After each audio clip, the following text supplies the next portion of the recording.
So, good afternoon to all of you. Thanks to Dr. Nita and Dr. Sanjay for inviting me to be here. So, I'll be speaking about statins, particularly the outcomes with the various statins in people with diabetes.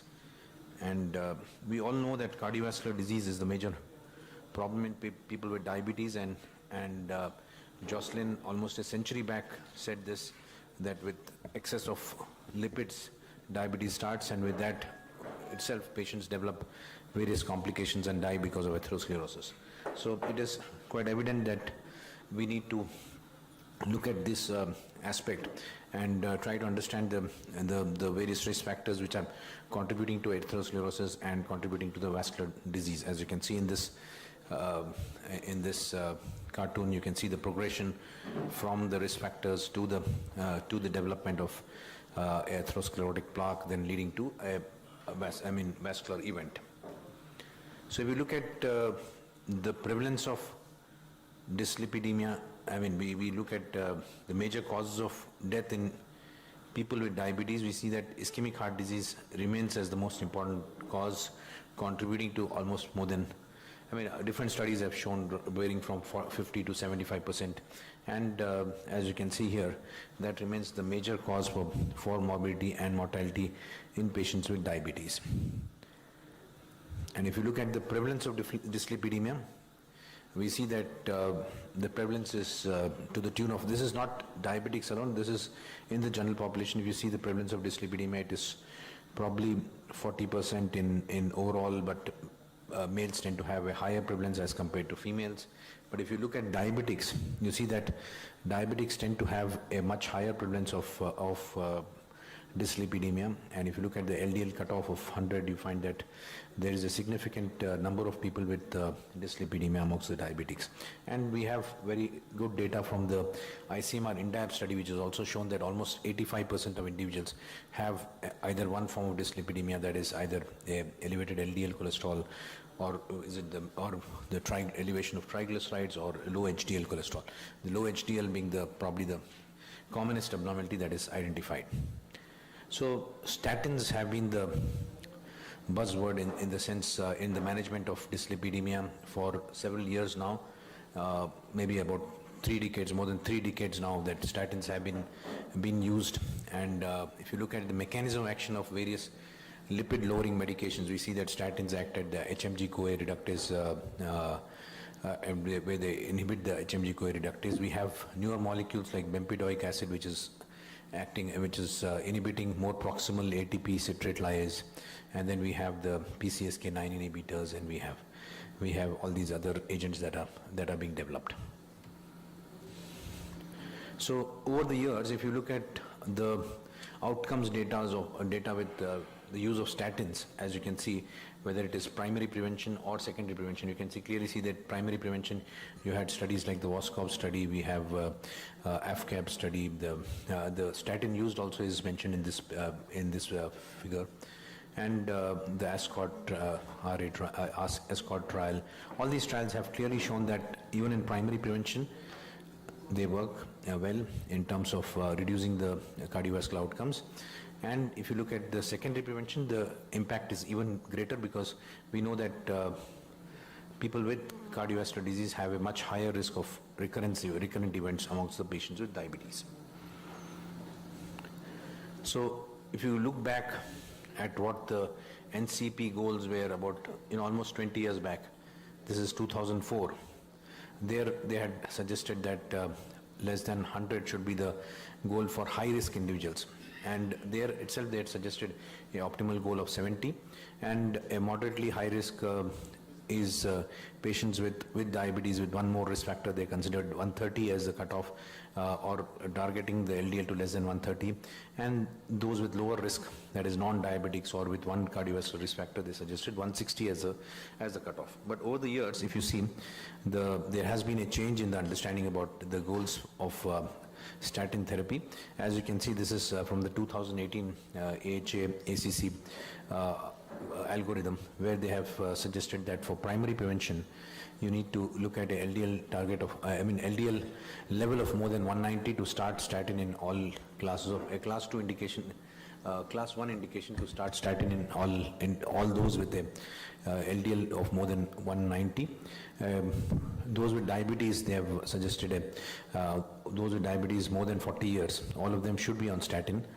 Although and then for diabetics between the age of 40 to 75, the risk assessment should be done to consider those with higher, those who need a higher intensity statin, that is those who have got a previous cardiovascular disease or they have multiple cardiovascular risk factors, they need a higher dose of statin. So this is how the primary prevention algorithm was suggested, and the secondary, if you look at the secondary prevention algorithm, they have again looked at identifying the 5-year or 10-year risk of ASCVD events and suggested the targets of LDL based on that. And they've also spoken about additional therapies like ezetimibe, which was also considered in that situation. So this was when the PCSK9 inhibitors were not available. Now, if you look at the recent update from the ESC, that is the European Society of Cardiology in 2009, they have brought down the target LDL levels in those with high risk to less than 70, and those with very high risk, that is those who have a previous cardiovascular event and diabetes, to less than 55. And this has also been, if you look at the ADA position statement, however, we see that they also speak about similar to what the ACC-EHA has been speaking. They have been following the similar sort of targets. But if you look at the Lipid Association of India, they have categorize people based on the risk factors, and diabetes puts, presence of diabetes with even no other cardiovascular risk factor or one or even a single other cardiovascular risk factor puts them at high risk.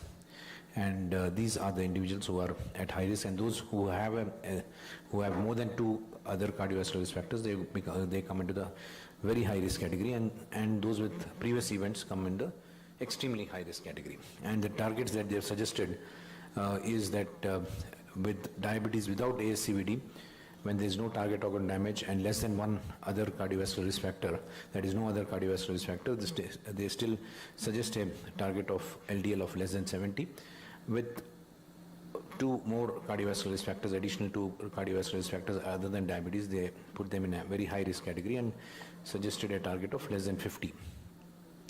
And those with pre-existing atherosclerotic cardiovascular disease, they are in the high risk and the extremely high risk and extremely high risk type A and type B, where the targets are less than 50 in type A and type B is less than 30. So that's how the LAI has stratified the risk, cardiovascular risk among patients with diabetes. Now let us look at some of the studies which have looked at the role of statins, the outcomes with various statins. So if you look at the HPS trial, which was basically, which enrolled about 5,000 or 6,000 odd patients with diabetes. They had another 14,000 patients without diabetes, and they were randomized to either simvastatin versus placebo, a 40 milligram simvastatin versus placebo. And as you can see on the right side of the figure, you can see that the outcomes in terms of strokes and other cardiovascular events were significantly reduced by close to 25% reduction in the incidence of first non-fatal or fatal stroke. Amongst the diabetic participants, there was a significant 24% reduction in such strokes. So overall 25%, even in diabetics it was 24%. And as you can see, when they stratified the patients based on other cardiovascular risk factors, previous MI, other CHD, and other presence of cardiovascular disease in the form of peripheral vascular disease or cerebrovascular disease, across the board, all patients benefited from the use of statins and benefited similar to what was seen with non-diabetics. So clearly there was a 25% improvement of reduction in cardiovascular events with the use of statin in patients with diabetes. The ASCOT-LA trial looked at the use of randomized 19,000 patients who were on antihypertensive treatment, and out of these 19,000 patients, they enrolled 10,000 into the lipid lowering arm, and they were either receiving atorvastatin 10 mg per day or placebo. So 5,000 on atorvastatin, another 5,000 on placebo.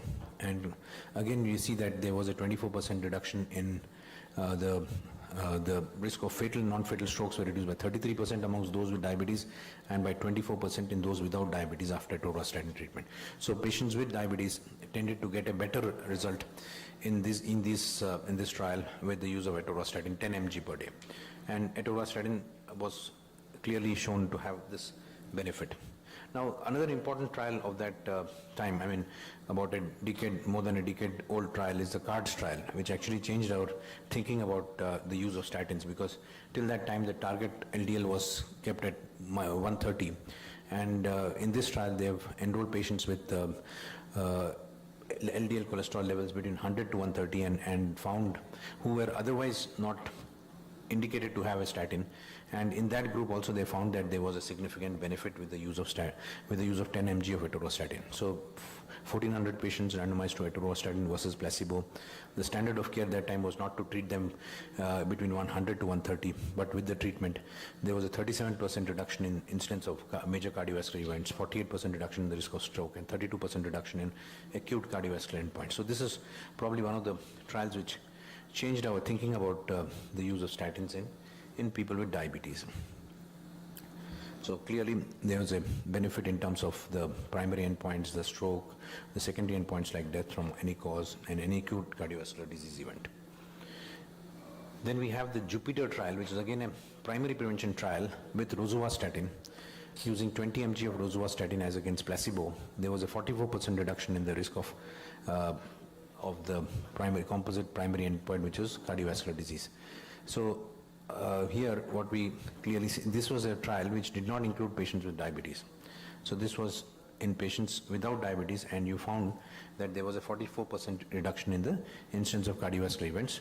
But the new onset diabetes, as the chairperson was mentioning just now, there was increased by 28%, and that actually brought into focus the occurrence of new onset diabetes with the use of statins. And there was a lot of debate on that, and we have, after looking at all the data, the conclusion that has been made is that the benefit that is provided by the use of statins probably far outweighs the risk that is there of new onset diabetes. In the HOPE-3 trial, you see that there was patients were randomized. It was a 2x2 factorial design with candesartan or rosuvastatin 10 mg, candesartan with hydrochlorothiazide.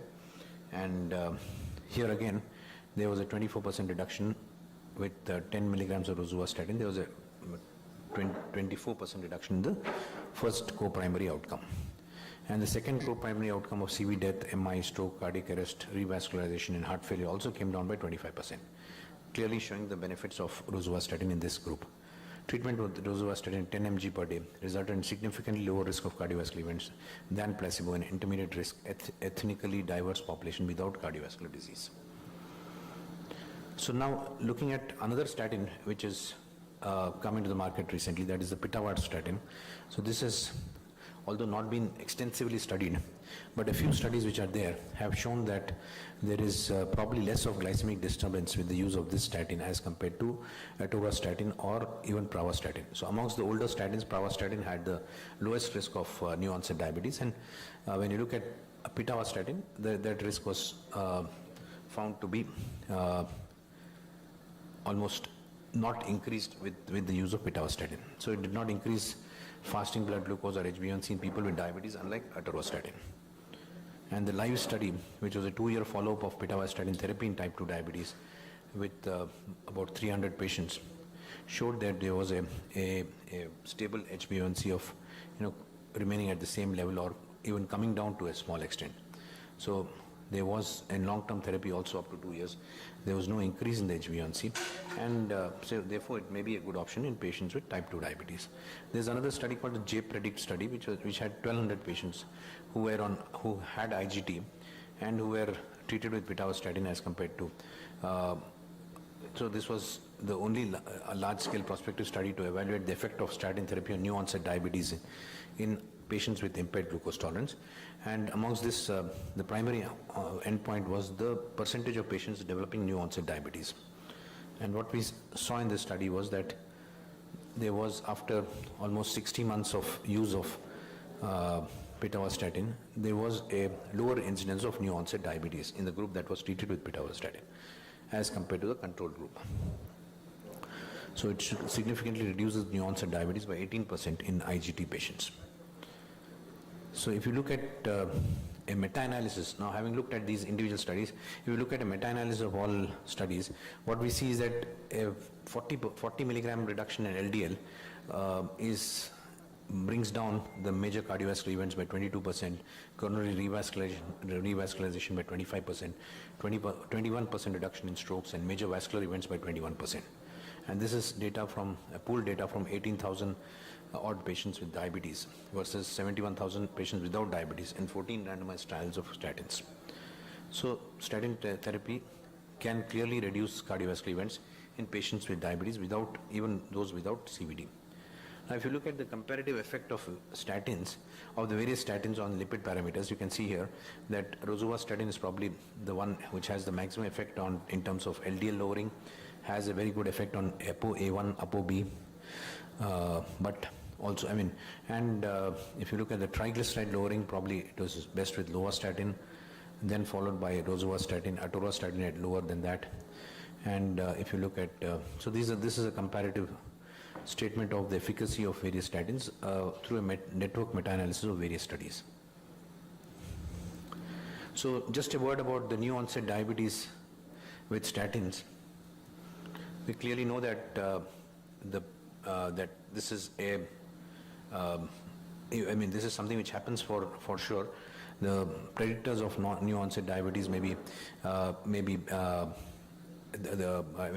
what we have seen is that the type of statin used has a effect on the development of new onset diabetes. As we said, the rosuvastatin probably has the highest effect, followed by atorvastatin, pravastatin, and then pitavastatin having the lowest effect.